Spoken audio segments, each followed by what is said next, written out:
everyone. Good morning. Welcome to our Top Gear Series events. A pleasure to have you all with us today. As you know, these events are designed to share conversation about themes or ideas related to the plays, and to also have conversations with scholars, experts, artists, everyone who is part of making a festival happen in different ways. And so today, how many of you have already seen the play Side Effects May Include? And some of you are probably seeing it today? Yes. Okay, great. Excellent. And so today's conversation touches on that play in many ways. And I just, for those people who haven't seen it yet, let's try not to give too much away, particularly about the ending of the play. Right, if you ask questions and things like that. And then we'll have a little bit of discussion or presentation rather, and then we'll open it up to question, answer, and discussion. So let me introduce to you Laura Delano. She is the author of the book Unshrunk, which we have copies of over here. So afterwards, if you'd like to purchase a copy and have Laura sign it, we have that opportunity available for you. Is there anybody that's read the book? I'm just curious. Okay, well, look, we're introducing you to this neat fabulous book. That's it. So I will just hand it over to Laura, and then we'll do questions and answers when she's finished.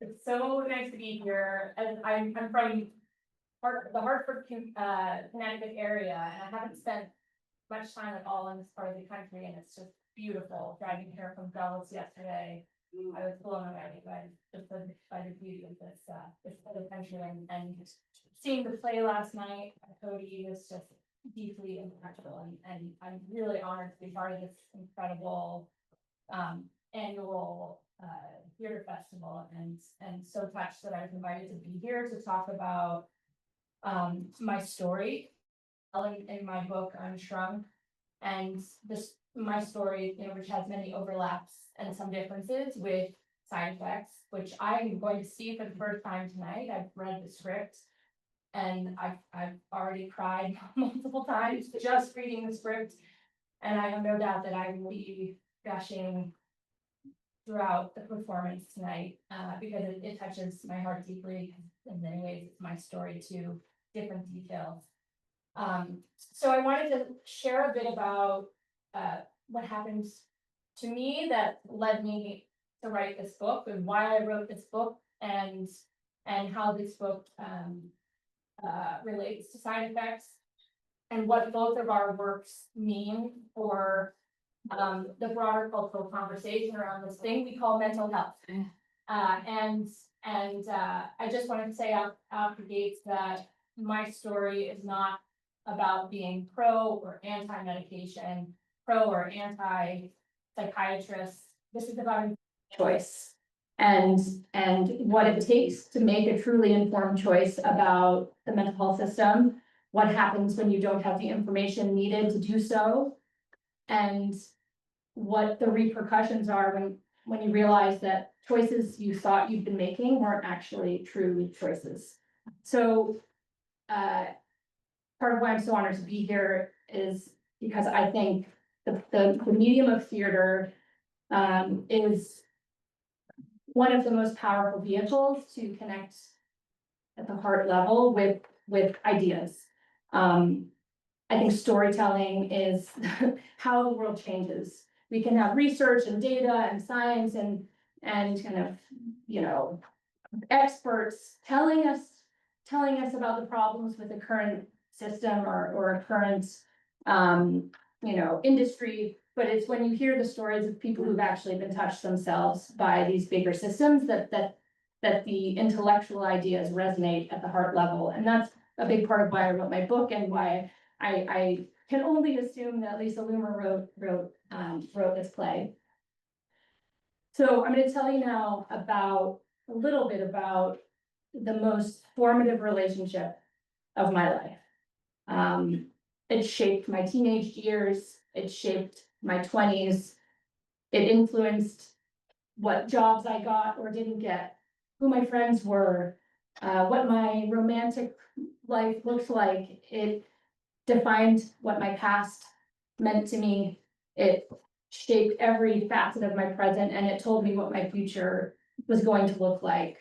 It wrote the story of who I was, and I believed deeply in it. And this relationship is the one that I had with the American mental health industry. By that I mean my relationship to diagnoses, to medications, to hospitals and programs and doctors and therapists, the whole shebang. I spent 14 years in a relationship with this system and left it now about 15 years ago. So this relationship began when I was a kid. I was 13. And I was the kind of kid who was good at school. By that I mean, I could memorize and regurgitate information. I was, quite a perfectionist and overachiever. So on paper, I looked like I had everything together. I grew up in an affluent town in Connecticut, kind of imagine the Stepford Wives, and that's the environment I grew up in. And so it brought many resources and opportunities, but it also meant that I could sense through my childhood that everything I saw around me wasn't necessarily as it seemed. Things looked put together and successful, and people looked accomplished and successful. I could sense in my heart, this is a facade, but I didn't know how to articulate that. And I myself was a part of this. I was at an all-girls private school and a good athlete and a good student, as I said, and I was, elected president of the middle school. I was participating in this very overachieving culture until I had a profoundly disturbing experience one night looking in the bathroom mirror as I brushed my teeth, getting ready to go to bed, and I lost touch with space and time in my body, and I was just staring at this girl in the mirror, looking back at me, staring deeper and deeper into her eyes until I realized this is a stranger. Who is this stranger? Who is she? Who is she? Why is she staring at me? I don't know how long I was in this experience for, but when I came out of it and realized I had been looking at myself in the glass, I was terrified by what this meant. And I realized, I don't know who I am. I'm just a robot. I've been programmed to perform by all these adults around me and by this intense all-girls private school and by this town. But who am I? Where's my power? What do I care about? What do I want to do with my life? And I realized I don't know how to figure that out because I don't have a real self. And I just spun out into this existential morass of total despair and confusion. And then it was bedtime and I didn't know what to do with this. And so I just tried to pretend that it hadn't happened. And I continued on performing well, now realizing it was all a big game, all a big performance, and I was stuck in it with no way out. So to fast forward through the details of what next happened, of course, this is what I go into in my book. Eventually, I couldn't hold it together much longer, and I began acting out at home and terrifying my parents and cutting myself and talking about death, and very understandably, my loving parents didn't know what was happening and were terrified and sent me to a therapist. And that therapist, not too long after, sent me to a psychiatrist. By now, I was 14 years old. This was in the mid-1990s. And this was just at the beginning of what would become a massive epidemic of diagnosing children, especially with bipolar disorder. And there's a whole story behind that involves corruption and industry influence and all kinds of things that I go into in my book. But it was perfect timing for me to get this label, because what led to this explosion in diagnoses is that a small number of psychiatrists discovered that young people are faced with this epidemic of undiagnosed bipolar disorder because mania looks different in children than it does in adults. In adults, maybe you are grandiose and you have, racing thoughts and you have delusions of grandeur.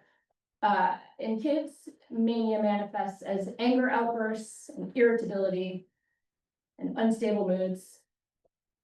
There I was, an angry, irritable, self-entering kid. So I was given a diagnosis within 1 hour, meeting a psychiatrist for the first time, and I was put on meds, and that began the rest of this long relationship that I was in. So I didn't buy into the diagnosis for a few years. I knew instinctively there's nothing wrong with me. What's wrong are all these expectations on my shoulders and the fact that my life has become about letters on a page. What does it all mean? What's the point to any of it? This is what's wrong. I knew that then, but I was a kid. I was a kid and I didn't have the forged sense of self yet to speak up for myself, I didn't know who I was, which is the whole point of why I was in this mess to begin with. So I eventually did buy into this idea that I was sick. By the time I got to college as an 18-year-old, I had spun out even further in this game I felt so stuck in.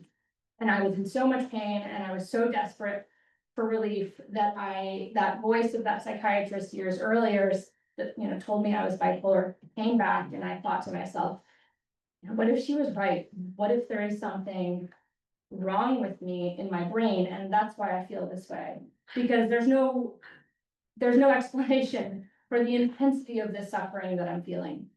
So I went back to a psychiatrist of my own volition, and for the next decade, basically took all of my kind of overachieving, perfectionistic, people-pleasing tendencies that had, gotten me into good schools and all that, and I applied it to psychiatric patienthood. And I often talk about my story as one of, as a story about my long career as a professional psychiatric patient, because that's really what it became. My sense of purpose became getting treatment, asking my doctors for their opinions when my struggles intensified. I was put back on medications as an 18-year-old after resisting them mostly through high school, and 2 meds became 3, 3 became 4, 4 became 5 over the years. As I sought more and more treatment and believed more and more deeply in this idea that my struggles were symptoms of an illness in my brain, because of course I had come to believe that I had a chemical imbalance. This is what we're told as a society. When you feel depressed, it's because you have low serotonin. That's why you take an antidepressant. It adjusts your serotonin levels. I believe deeply in these medicalized narratives of self. And so because I saw myself as having this medical illness, I thought the one thing I should be doing about it is seeking medical treatment. And so with each passing year, as I sought more treatment and took more meds and accumulated more diagnoses, my life fell progressively more apart. I managed to graduate from college, but by then I had to take a year off, and I had my first hospitalization. But really beyond getting a diploma, I hadn't accomplished anything through my early 20s because I was so focused on getting treatment. And by the time I was 25, I was completely dependent on my family. I hadn't been able to hold down any kind of meaningful work. I had been in a series of dysfunctional relationships with young men who were as lost as I was. I had no friends. My physical health had greatly deteriorated. I was in and out of programs in hospital and intensive outpatient treatment programs in hospital, all of these things, and nothing was getting better. In fact, I kept getting worse. And at that point in my mid-20s, I was told, unfortunately, Laura, your bipolar disorder has deteriorated to treatment-resistant status, which basically meant I was just so sick that all of this important treatment wasn't able to help me. And mind you, because I grew up in this affluent hometown, this meant that my parents had a lot of resources, and I was seeking the best of the best care. I was seeking help from Harvard Medical School doctors and Columbia University doctors. I was inpatient at McLean Hospital, the storied institution that saw, Sylvia Plath and Anne Sexton and Ray Charles and James Taylor and all these, some of our most important writers and artists and thinkers who suffered through their doors. So I was very swept up in this idea of being a part of this almost romantic history of madness. It really had become my whole sense of self.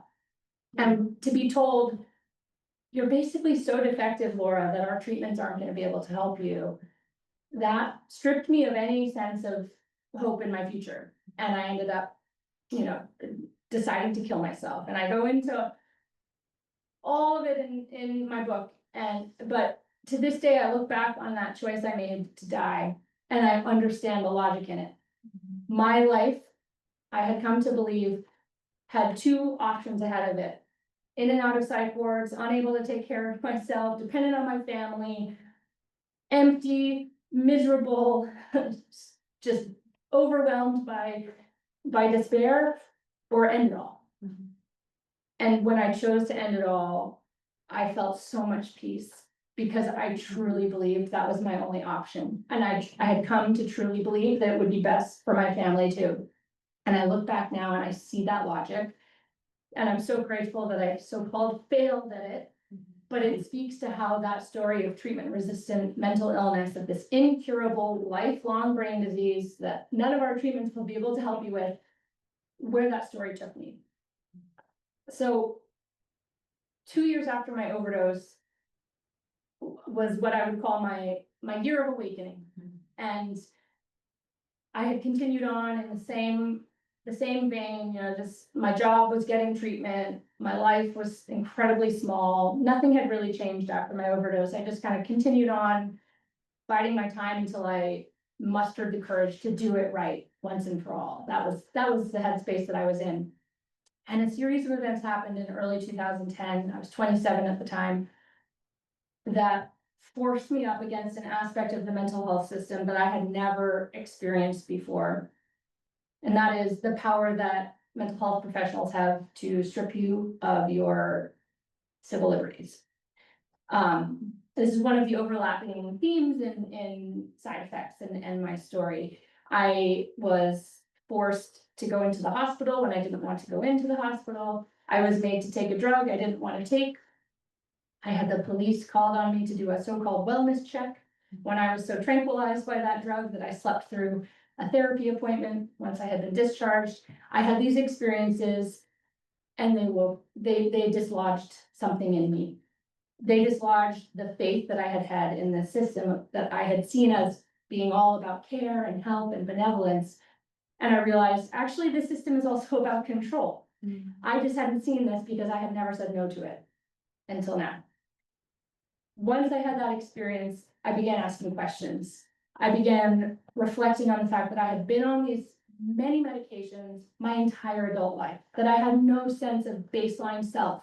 Who would I be? What would my bipolar condition look like if I wasn't on these 5 medications? I couldn't stop thinking about these things, because I realized if I could have spent all these years not recognizing how much power these professionals had over my life, what else had I been missing? Where else was I perhaps in the dark?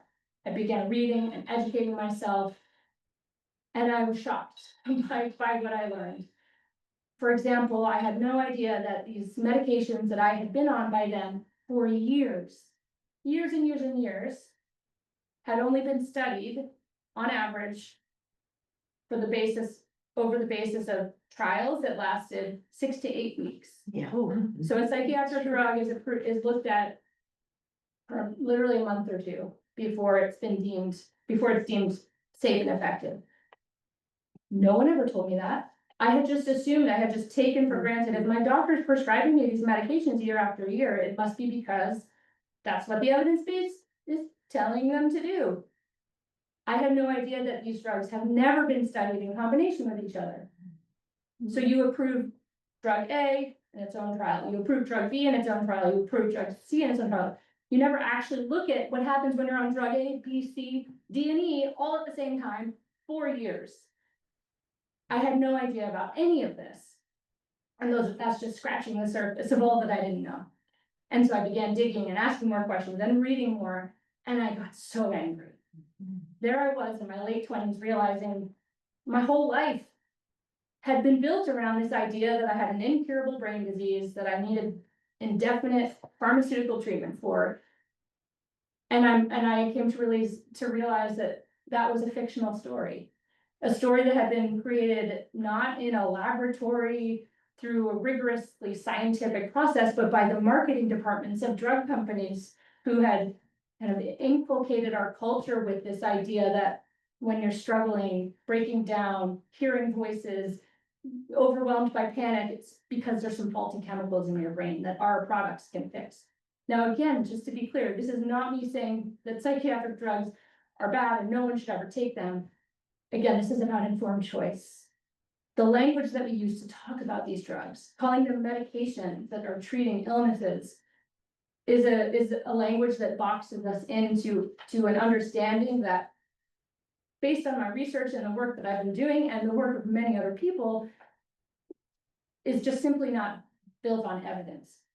And so the more I asked questions and the more I read and educated myself, the more I learned and the more I unlearned, the more I came to see that what had happened to me was about so much more than just me and my parents and our family system and our own individual story. This is about a much broader cultural story, political story, socioeconomic story, a story of corporate capture, regulatory capture, a story of so many struggling people who are being taught that the source of their suffering is in their brains rather than in the world they live in their socioeconomic circumstances, in their relationships, in the horrible traumatic things that have happened to them. So I began writing. I knew that if I was going to free myself from this, what I had started to call psychiatrization, which is, I didn't coin that term, it came from in the 1960s activists who were kind of rebelling against the mental health industry back then, but that term resonated with me and I began thinking of my experiences in that way. I realized if I'm going to disentangle myself from this psychiatrization, I have to take my story back from this industry of almost completely well-meaning individuals, because that's the thing. Almost every single individual doctor or therapist I crossed paths with was a very kind, well-meaning, good-hearted person who was trying to help me. This isn't about bad people doing bad things. This is about people who come to this work because they want to help their fellow suffering human beings, and they get funneled into this educational apparatus that trains them to medicalize suffering. And by medicalize, I mean strip it of its context by calling it a symptom of an illness instead of a response to your life, to what's happening to you, around you. So I began a blog. I called it Recovering from Psychiatry because that was the only way the word recovery made sense to me at the time. And I began hearing from people all over the world. This was in 2010, so this was, the early days of blogs. Almost no one was talking about becoming an ex-patient. And I haven't even mentioned yet that during this time, I was also in the process of coming off of all of those medications. So I want to pause on for a minute because it's so important. These drugs that have only ever been studied or intended for short-term use, because so many of us are on them long-term, we don't realize how much these drugs have changed our central nervous system, our brain. They, just like opiates or any psychoactive chemical, when you take a psychiatric medication regularly, daily, for weeks, months, years, you become physically dependent on it. Most people don't even realize this has happened to them. And doctors don't even realize it's happening because they're not taught this in medical school. So it's just this complete black box of understanding of how much these drugs alter our brains and bodies. So when you try to come off medication, let's say you've been on Celexa, an antidepressant, for 12 years, you were put on it way back when for work-related anxiety, and maybe you were feeling really down for a period of time, been on it for 12 years, and you realize, like, I don't know if I need this anymore. I'm feeling pretty okay. You ask your doctor, how do I get off of it? And the doctor may well say, oh, you can just stop it. Maybe they say, cut it in half for a couple weeks and then jump off. Maybe they draw it out a little longer, over a couple months. What no one in that conversation is realizing is that coming off of these drugs that quickly may well lead to horrible experiences that look like a relapse of your illness. Yeah. You are told that it's a relapse, you're actually in withdrawal. And this is the insidious cycle that so many people get stuck in when they try to come off these meds. They feel horrible, and then they're told, see, this is why you need your meds, and they go back on. So I didn't know any of this as I was coming off. And I came off 5 drugs in about 6 months, which is basically cold turkey. I didn't know any of this. So my process of healing from pharmaceutical trauma was pretty devastating. And again, because of the family that I happened to have been born into, because of the resources that I had, because of all the insulation and protection that I had around me, I made it through. A lot of people don't have what I had and don't. And so I began writing about all this and hearing from people all over the world who said, oh my gosh, Laura, your story is my story, or your story is my son's story, or my partner's story. I realized, excuse my language, holy shit, this is huge. And right now, this was back in 2010, we are invisible. No one even realizes that this is happening. So eventually my blog, I worked through things there, and it was exactly the medium I needed to work in for a time.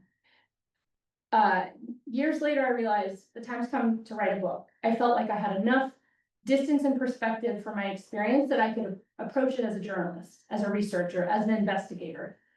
I knew I needed that space to be able to return to all of those deep, painful wounds without having, without having my perceptions of it all distorted by rage or grief or whatever it might have been.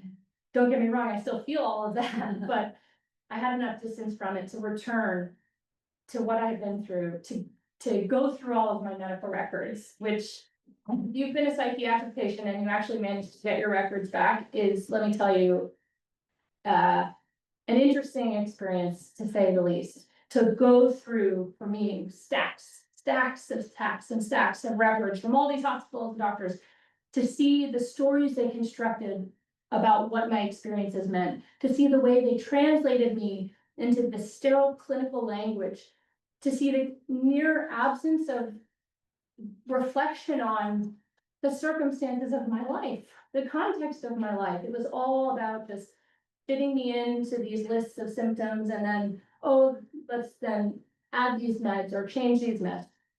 So it was a fascinating experience to return to this. And my book weaves in my records with my own story to kind of juxtapose how they narrated my life and how now I am. And I weave in broader research into the drugs that I was on in my book. And I look at the history of psychiatry and how over the past century, the profession has evolved and become very, not without its dramas behind the scenes and its conflicts, but it has become a very medicalized profession. 100 years ago, much of psychiatry was psychoanalytic in nature. It prided itself on its work, on it being an art, on having the humility to recognize that the psyche is complex and I'm a fellow human. This isn't to paint a rosy picture of psychiatry. Historically, barbaric, horrible things have also happened throughout its history. But in the mid 20th century, and this is what I explore in my book, there was a very deliberate attempt to kind of redefine itself as a purely medical enterprise. We aren't meeting people in the depths of their spiritual and political and contextual struggles. We're treating symptoms of an illness. And that shift is what set off what has really ever since been the psychopharmaceutical era, especially beginning in the late 80s with the arrival of Prozac, which, then there I was in the mid 90s getting put on that very drug as a 14-year-old. So So I wrote my book both because I needed to for myself. I needed to make sense and explore and grapple with what had happened to me. And also because I knew I needed to make art out of what I'd been through and offer it to others just as the beautiful. And here I go with my emotions. I feel myself getting teary, seeing Cody up there last night, performing his play, taking all of his pain and the generations of trauma and the loss and the unknowability of his past, that he took all of that and wrote this script and performing it for the world. I needed to do the same with my story, just as Lisa Loomer did with Side Effects. And so, my book is now here all these years later, and I had a kid during the process, which was advised, a writer advised me that the best time to write a book is when you're pregnant and you have a baby, and in retrospect, what on earth? She thinking? I mean, there's no good time there's no ideal time to write a book, but it took a little longer than I anticipated, but I'm so grateful it did, because I think our society is finally ready to have this conversation. Right now, nearly 1 in 4 adults is on a psychiatric medication. 1 in 10 children is on a psychiatric medication, with much higher percentages in the teenage years. And I think these are underestimates. These are 2021 CDC numbers. We don't even have numbers from the last 4 years. And we can all pause for a minute and think about what's happened in the last 4 years. I think rates of suffering and struggle, boop. So my hunch is that the numbers are a lot higher, but by my calculations, those stats have us at about 65 million Americans on at least one psychiatric medication. And many people feel helped by these drugs. Do not get me wrong. I believe they can be really helpful, especially when used in the short term. But it's important that we recognize that many people don't feel helped by them. And in fact, a certain percentage of people we don't even know, because no one's studying this, are outright harmed by these drugs. And yet right now, there are no safe off-ramps provided by the American Psychiatric Association, provided by our public and private mental health authorities for getting off of these drugs.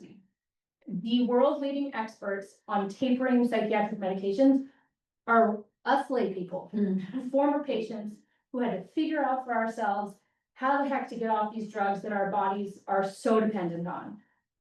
And what we have found is, and I go into this in detail in the book, so I'm going to gloss over it here, is that many people especially who've taken these drugs for years, need years to taper off of them without derailing into disabling withdrawal symptoms. Years.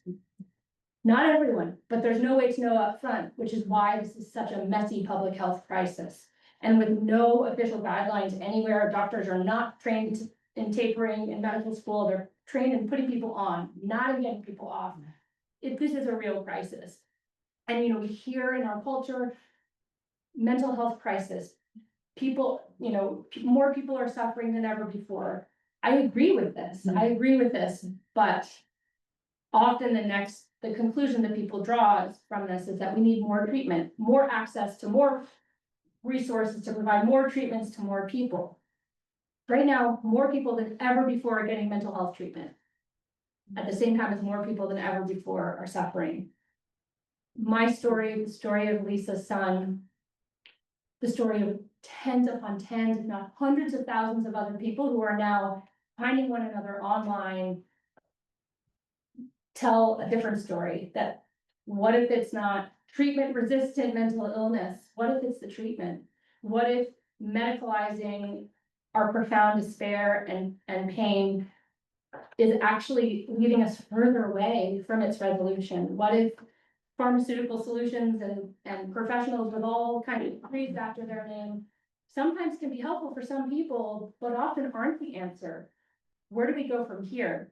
I want my book to help fuel that conversation, and I can only imagine that Lisa wrote her play in the hopes that her play would help do the same.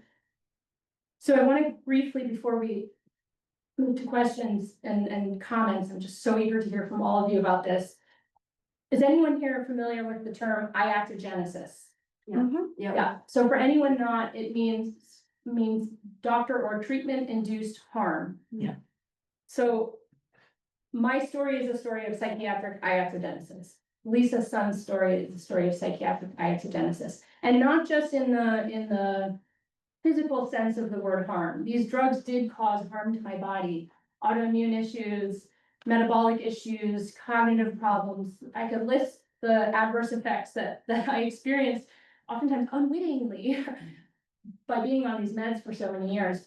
But the harm that's being caused, I think, does go a lot deeper. It goes, for me, to this kind of almost existential, philosophical, even spiritual realm, where as an adolescent who was waking up to herself, to self, to society and all of its oppressive boxes and expectations, my very meaningful pain, which was a very healthy response, was, stripped of that context and reduced to this clinical language of symptom and illness, which in turn led me to lose touch with my own humanity. To be human is to struggle and to feel pain. Pain is an indicator that you're alive, that you're in touch with what's happening around you. Pain, physical pain too, but certainly emotional pain is oftentimes a signal to you from your deepest self that something's out of alignment here. This thing shouldn't be happening to me right now, or this thing shouldn't be happening to someone I love right now, or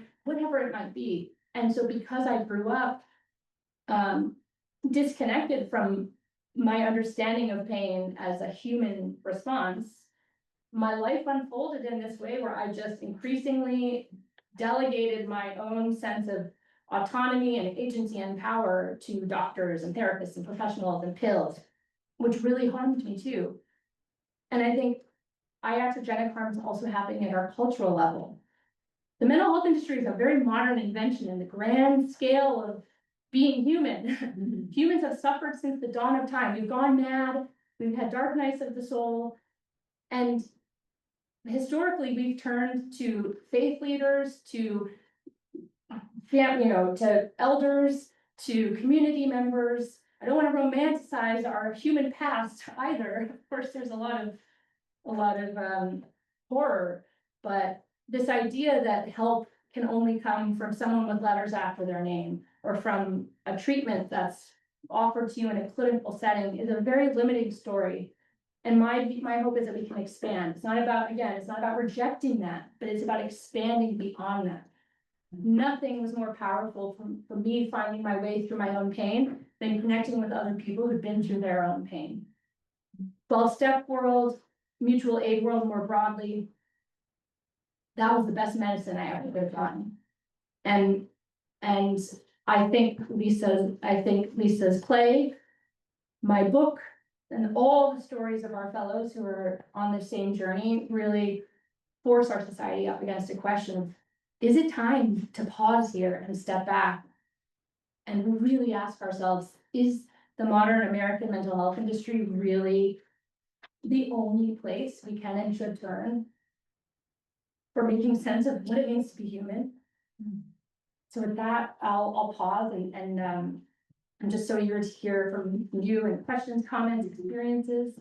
Thank you.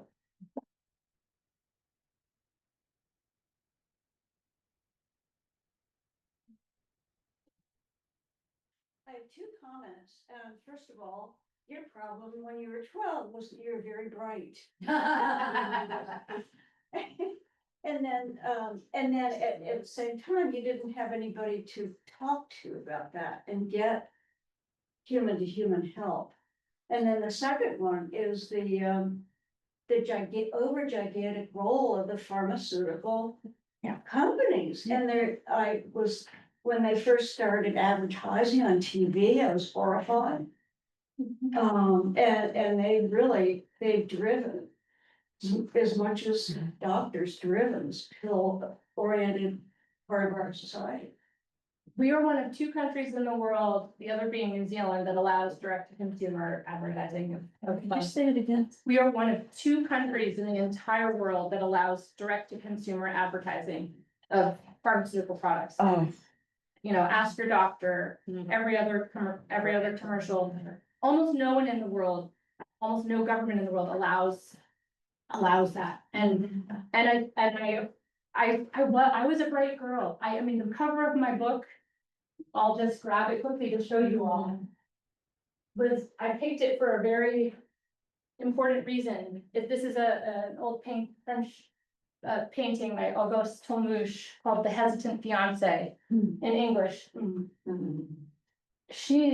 That is a fiery woman, a young woman right there who recognizes this thing I'm in here that's happening to me is not fucking okay.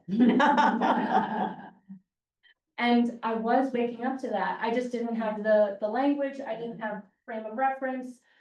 I didn't see anyone in my town talking, in my school. No one was talking about how hard it is to be a kid, how none of this makes sense. Who the fuck am I? No one was asking these questions, so I was convinced I was the only one. And one quick historical note that might be of interest to you, and I'll shut up. The others can jump in, but I imagine all of you have heard about, Mental Health Awareness Month, anti-stigma campaigns, these were very well orchestrated pharmaceutical company funded efforts that really took off in the 1990s to exploit what is a very true message. We shouldn't be alone with our suffering. We should be able to talk about it with each other. We need each other to move through pain. They took that and they brought it a step further to say there's no shame in getting treatment. Yeah, So pills. they conflated this important message with selling their products and have effectively kind of trained our whole culture to see, mental health awareness as helping people get the treatment they need. This should be about helping people,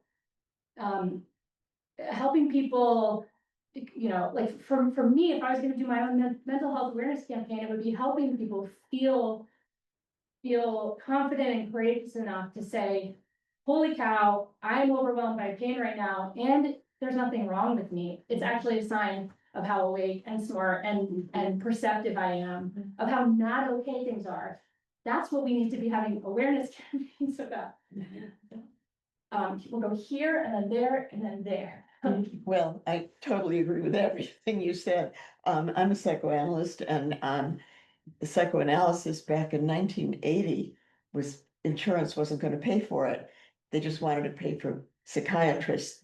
And the son of a cousin of mine, right after he graduated from high school, went to a Smashing Pumpkins concert. I don't know if he took a drug, but the next day he felt really sick.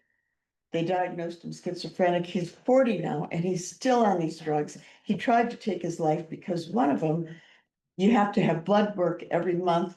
I forgot which, I don't, Clozapine probably. yeah, it was that. He tried to burn himself up. I mean, and he'll be on, and I tried so hard because I have a lot of friends who are psychoanalysts, and they have colleagues who don't push the drugs. Insurance wouldn't pay for it. They'd only pay for him to see a psychiatrist. And now psychiatrists, for the most part, are not psychoanalysts. They just give pills. It's hard to get psychoanalytic training in a university. You get cognitive behavioral stuff, which is superficial in a way, because you're not getting down to what's really going on. And the other thing I wanted to share with you, it's in the United States, it's all over the world, the International Society for the Psychotherapies of Schizophrenia and other psychotic disorders. And psychosis is it can be just an episode. And it doesn't mean you've got to be on a pill the rest of your life, but most psychiatrists say you've got to be on it the rest of your life. And I've been working now 6 years, and I've had so many patients who cannot get off these drugs, and and they end up on disability. There's a journalist who wrote Madness in America. Not in America. Yeah. Robert Whitaker. Yeah, Robert Whitaker, he's great. And then I know 3 women, I can't think of their names now because it's been about a decade, but they did this film about all the veterans who are traumatized and they're given medication after medication after medication. They never can work. They're on disability because the medications make it impossible to hold a job. I mean, they shorten your lifespan. The side effects are just atrocious. Thank you so much for this historical context and you're spot on. And I think, you know, one thing. People often assume that I blame psychiatrists or your points, you know, just highlight how complicated and messy and big this whole thing is and how psychiatrists as individuals are kind of themselves forced and incentivized to lose touch with the deep, you know, yearning to help people that brought them in, I imagine, at the beginning, because, you know, billing and, you know, all the managed care complexities and, oh, I could see 3 people in an hour and make $1,300, or I could see 1 person for an hour and make a third of that, and then, but I have so much paperwork and I don't have time, so why don't I fit 3 people in? This isn't about bad people here, this is about a system that is so corrupted and so messy and so captured by industry interest and influence, and it's not just like drug companies, it's the hospital industry, medical devices, Oh, yeah. you know, it's so big. And so we need to have compassion and understanding with one another and really come to the table. And, you know, my book, I wrote it as an invitation to psychiatrists to come meet me at the table. Like, let's talk about this. We're on different sides of the proverbial locked door, but we're in this together and we have to work together to navigate where we go from here. We need nuance and compassion. And sometimes that's hard to come by because this is such a hot button issue. We have somebody on stage with Oh, that. great. Karen Turner says, there is a social justice question. What do your quote unquote symptoms say about the world? You're here. I mean, I can't even, let's just all let that sink in. Yes. Well, maybe mine, I mean, there's 2 things. What I wanna first appreciate, sort of acknowledge and appreciate the frame that you shared, which is that you're not saying, not this, not that, this, that. You're saying, what does choice actually look like? Yes. Like, there has to be an expansive understanding of what is so, what's available, and all of that. And the thing that really made me think, it goes to your point about the larger both healthcare industry, and I think how we treat so many things has to do with birth. So what occurred to me as someone who had 2 home births and made this decision, having had no idea. The first one, that was the most like fringy, crazy thing that people did in like farmhouses in Central Indiana, right? Like I lived as a coastal person, like you don't. And I think these understandings of what is choice, like I could make a particular choice and how difficult that was, especially for my second one and how that was treated. So I just think these analogs of what you're saying throughout how our health, our system or lack of system of health works. The second part of it has to do with something very personal, which is I have a 16-year-old. So it goes to your point about, and you didn't talk much, you talked a lot about the resources, you didn't talk about your parents. I am a parent of a child who has struggled significantly, who we did not use medication for many, many years, and it's only very recent. And I am interested in 2 things. One is if you've done any study of the relationship and in places, again, with less resources, where people use illegal drugs, where it's meth and heroin, it's any number of things that make a person feel better, because that's really what is happening is this, people will find what they need. Yeah. They will find what they need. And so we watched this with my son's journey, and I'm wondering about, maybe that's mainly that. And also just how you think about this for parents that are seeing, because I sometimes think about it like, it's the choice, he's in this particular period, and my job is to make sure he comes through it alive and thriving to the extent he can, so he can live the rest of his life in a meaningful way.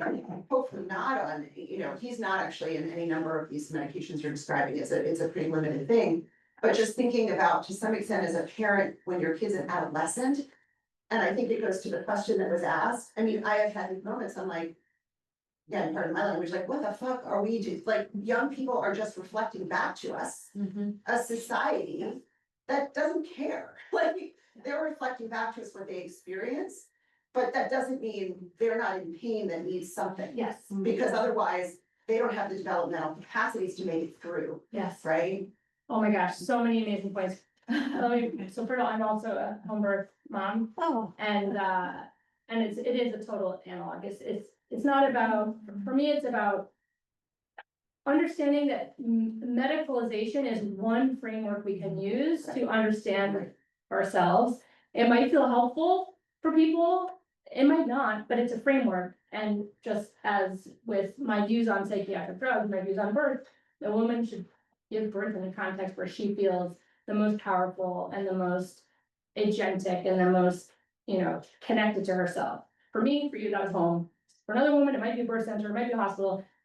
I'm about it. Does she have good information so that she can make that choice for herself? Similarly with the drugs. And to kind of talk a bit about medicalization in the context of really your question about parents and especially parents of adolescents. So we understand these drugs as medications. That's how we talk about them. That's how they're marketed. That's how our whole culture understands them. And medications, as I said earlier, that are treating illnesses. When you're thinking about these drugs in that way, you can't truly choose to take them. It's coercing you into a medicalized understanding of yourself and your suffering. So for me, it's about shifting the language. Just as you said, human beings have been altering ourselves with psychoactive chemicals since the dawn of time, whether it's what's called street drugs or, plant medicine or psychiatric drugs. This isn't about some drugs are good, some drugs are bad. Human beings need relief sometimes. We've been turning to it forever, basically. But what are the words that we're using to talk about these substances? And just like someone who gets anxious in social settings might feel really helped by a glass of wine at a party, someone who gets panic attacks on an airplane might feel helped by a Xanax. These are both psychoactive substances that are working not by fixing an underlying pathology, but by disrupting your normal functions in a way that feels helpful to you. And so if we can reconceptualize how we talk about these drugs so that you with your son can have a really straightforward conversation about these choices, like, because as someone who was at the brink of trying to kill herself, I know intimately how unbearable life can feel. Had I had the opportunity to humanize what I was going through, understand it as a response to my life, and then have these drugs offered as one option of many, and with the understanding that there's nothing in you that's broken that needs to be fixed. These drugs aren't going to fix anything. They might provide you with some relief, at least for a period of time, but it's not because there's something wrong with you. I think especially for adolescents who are waking up to the world and all the problems with it, who are struggling to figure out who they are, it's really easy to internalize this idea of being defective. And it's enticing because when you're exhausted from trying to find relief and resolution, and then here's this story like this, you're not a bad person, you're not a lazy person, you're not a fuck up, you're sick. And we're going to take care of you now, we're going to treat you. That's an enticing story that it can end up, especially in the short term, providing some relief, but what are the longer term consequences when your identity as a young person is kind of, forged in this idea of internal brokenness? Like for me, the message to all struggling young people is your intense suffering is not a sign of something wrong with you, but of how much is right with you. And like you said, they still need help. That doesn't mean therefore just suck it up and go on. Right. But just like, this isn't about something being wrong with you that needs to be fixed. This is about how can you bear your pain, harness it, channel it, catalyze it, alchemize it into art, into collective action, into political activism, into community organizing, and again, I don't mean to romanticize it, it's easier said than done, but this is where we need to go, is a nuanced way of talking about all this. And our culture is so polarized right now that people don't want nuance a lot of the time. They're either in this camp or that,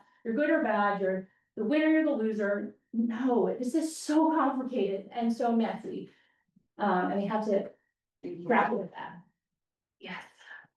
So I think you may have started to answer this question. If you were to go back in time and you were this 14-year-old girl, what would have been your mode of treatment for yourself that would have helped you the most? I think for me, I didn't need treatment. I don't think there would have been a treatment that would have, Maybe not treatment in, but what kind of help? what kind of help? Yeah. Yes, thank you. Yeah. It's that people ask this a lot and it's. Given what was my reality, there was no, that was inevitable. What happened, me getting sent to a psychiatrist was the only option, given. You know, my upbringing and given the values and the environment we were in, I didn't see another option. My parents didn't have another option. It all makes sense that it went the way that it had. If I could kind of reconstruct my reality back then though, I would have been in a school where I saw other girls. Talking about what it means to be alive. How do you figure out what's an authentic self? How do you play these silly games of school grades and, but actually maintain a sense of it, like, had I had the chance to just have those conversations with other girls and maybe older girls who could be in a more of a mentor role. Because I don't think I needed adults then. And that's part of the challenge, that I was rebelling. I was in a differentiating period of my life where I needed to say no to adult authority. So I had to have young people to kind of guide me and, you know, help me by sharing their own experiences. I think that would have helped. And I think that my parents, because God bless them, back then, no one, like the mental health awareness campaigns had not reached Greenwich, Connecticut, where I grew up. So no one was talking about, my parents saw no other parents who were acknowledging that things were not as they seemed behind the closed doors of their home. So my parents were also convinced we're the only ones who were, so had they had mentors of other parents who were like, oh yeah, oh my gosh, but did we go through this 3 years ago? Like, let me sit down, let's have a coffee, we'll share what worked, the mistakes we made, what we learned along the way. I think mutual aid, you know, this, our society is so professionalized. Whether it's caring for our elders, caring for our children, we go, oh, who's the professional who I'm gonna pay a service, pay for a service to kind of tell me how to. Sometimes the true expertise is having lived it and learn from it. And I'm not saying reject professionals, but expand. So that mutual aid is just invisible, like AA. I quit drinking, I go involved in my book. AA plays a vital role for me, in helping me realize help sometimes doesn't need to come from someone you're paying.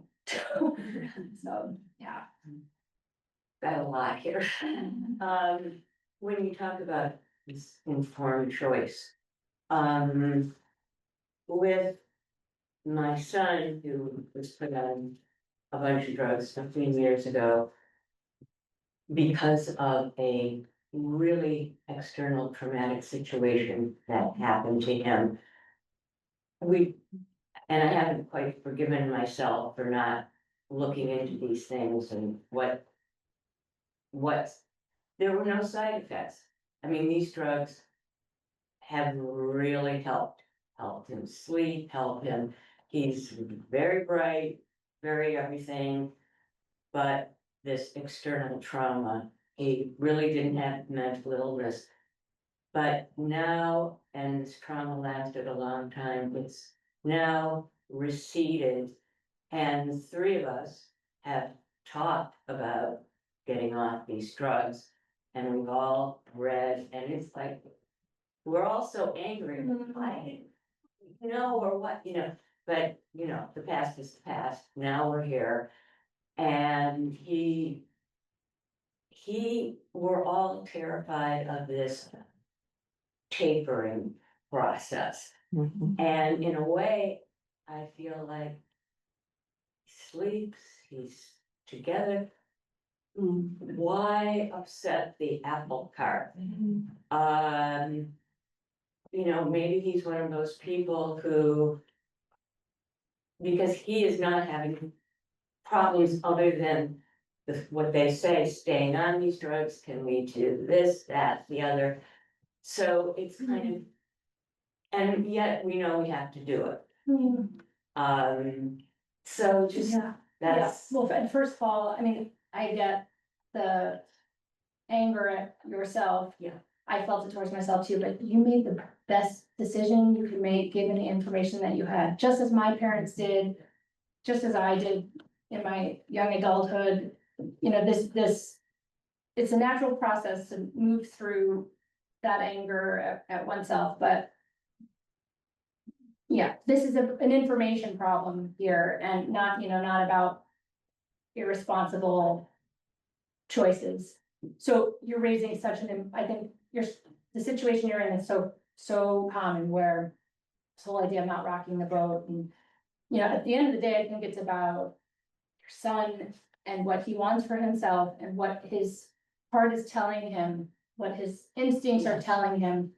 That's, I think, any path off of these meds, the advice I often give to, especially the families, is the person whose life it is needs to, there can be fear and uncertainty and confusion, but what is your why here? You need a strong why, something deep in you that's like, this, I need to forge this terrifying path into the unknown.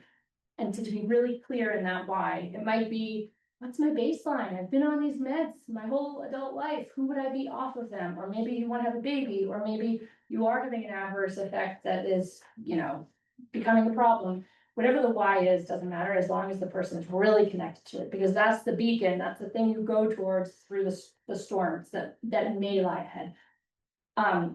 The other thing I would suggest is, so I was meant to mention it and I forgot, but in 2018, I launched a nonprofit organization called Inner Compass Initiative.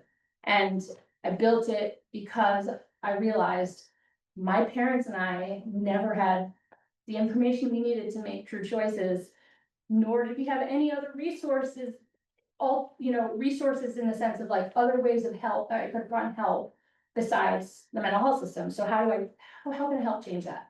So I started this nonprofit to help people make more informed choices, to help connect people to other ways of making sense of pain and navigating pain, and helping connect people to each other in a mutual aid capacity. So I would definitely recommend checking out our website. We have all kinds of informational resources there. We have a guide that helps you learn how to read a drug label. It's like, how many people in here have actually sat down and read a complete drug label before you started the drug? Like the whole thing, not what you're given at the pharmacy, but like the 50-page. Yeah, no, it's not an easy read. It's a little it's hard to navigate sometimes, but when you actually read it, you're like, what? I was on Ambien, for example, for 7-ish years. It was approved on the basis of 3 trials, one of which lasted 1 night. Oh, gee. And was done with normal patients who didn't even have sleep problems. The baseline, the assumption was that they would have sleep problems because they were in a lab. And they go 1 night. That was one of the trials. And then the other 2 were weeks longer, but found that people on Ambien fell asleep about 20 minutes, 23, 22 minutes faster, and had some poorer outcomes than the placebo group. So, when you actually sit down and you read, so we help people learn how to do that. And again, we're not telling you to stop your Ambien, but just like, this is how you read the label so you can decide for yourself if you want to take it. And we have a step-by-step tapering manual that's free.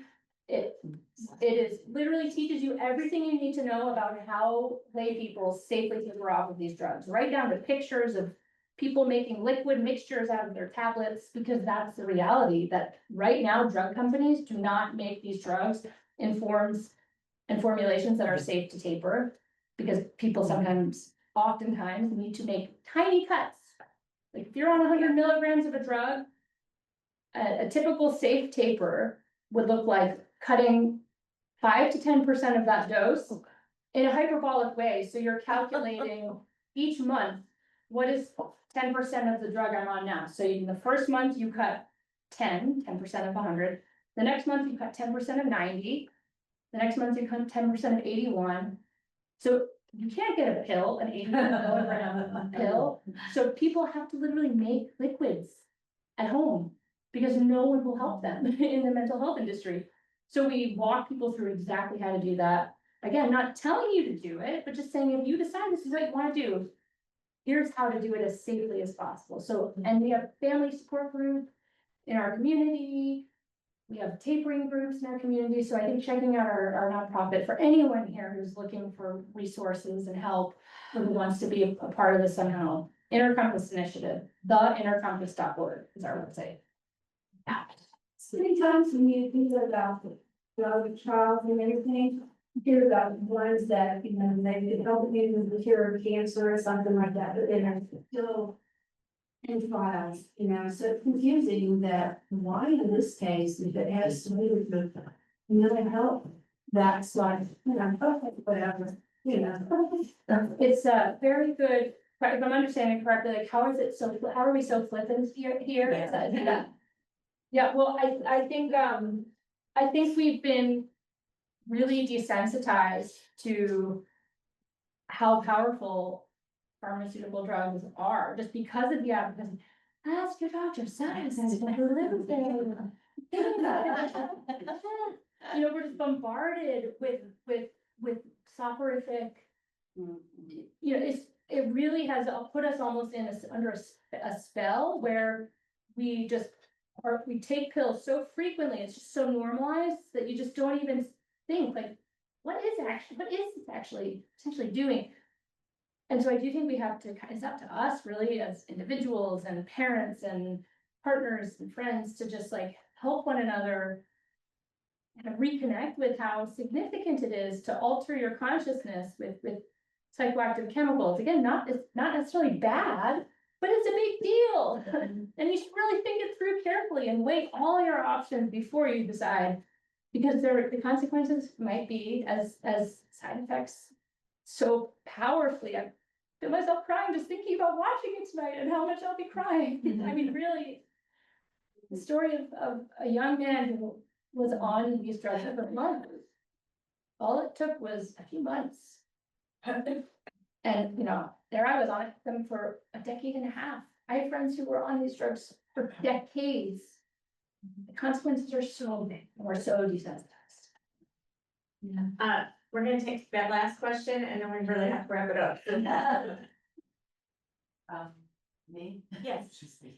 I was wondering if this, I mean, we all take medications that might not be psychiatric medications, but hearing and knowing, you know, what you learned about drug trials and how minimal they might be and how the industry is so powerful with lobbyists and stuff. Has this given you pause about other kinds of medications, even over the counter medications that, you know, people might pop a lot of acetaminophen or, you know, the cholesterol drugs that people take? My sister was given a cholesterol drug and it turned out she had some genetic thing that made her develop the muscle weakening Yeah. disease that she would just like collapse from it, and it was her cholesterol medication side effect. Yeah. So what does this say about all drugs that are out there? Yeah, I mean, they're the same companies making all these same family companies. It's worth, the principle of informed choice is definitely worth applying across the spectrum. And yeah, statins, I have family members on statins. They were not told that muscle weakness, cognitive, I mean, for example, just our brains are largely made, like cholesterol is a fundamental part of the brain and how it functions. And so when you take a statin, that's gonna have potentially, it can have significant effects, early onset dementia. There are all kinds of risks that I have a feeling my family member was not told.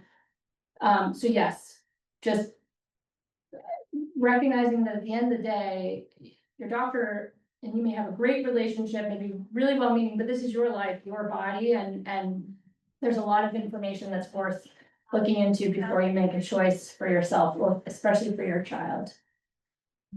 There's a comment online. Yeah, Karen Turner just says, thank you, Laura. This has been wonderful. I have your book and we'll be sharing it all. Thank you. Yeah, thank you, Karen. Yeah, and anyone in here, if you know, I wrote this book to start a conversation, to kind of show what my own journey looked like through and out of this.